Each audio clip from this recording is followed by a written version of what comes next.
تہجد کی نماز۔ جس کہانی کی وجہ سے تم تہجد تک پہنچ جاؤ، اس کہانی کو اللہ پاک کیسے ادھوری چھوڑ سکتا ہے؟ تہجد کا سجدہ۔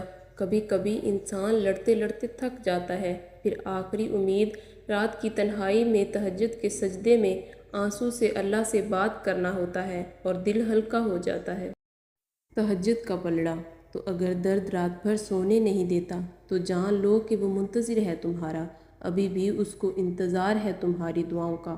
مانگ لو، ابھی بھی کچھ نہیں بگڑا، ابھی بھی وہ سب ہو سکتا ہے جو تم چاہتے ہو، ابھی بھی وہ سب مل سکتا ہے جو تم مانگتے ہو، ابھی بھی قبولیت کی ایک گھڑی باقی ہے، ابھی بھی تہجد کا پلڑا مقدر پر بھاری ہے۔ تقدیر بدل جائے گی، راتوں کو اٹھ کر اللہ سے مانگو تو صحیح۔ تہجد اتنی قیمتی ہے، اگر اللہ ہمیں نہ دیتا تو ہم کبھی سمجھ ہی نہیں پاتے کہ اللہ کی محبت کس کو کہتے ہیں۔ تہجد کا بلاوا فرش سے نہیں عرش سے آتا ہے، تہجد کا سجدہ اسے ہی نصیب ہوتا ہے جسے رب چاہتا ہے۔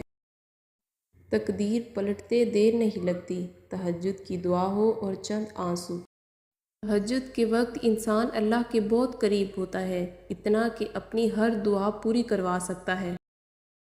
آپ کی زندگی میں پڑھی گئی ایک تہجد کی نماز پوری زندگی بدلنے کی طاقت رکھتی ہے۔ تہجد پڑھا کرو، کوئی ملے نہ ملے اللہ مل جاتا ہے، اور جب اللہ مل جاتا ہے تو سب مل جاتا ہے۔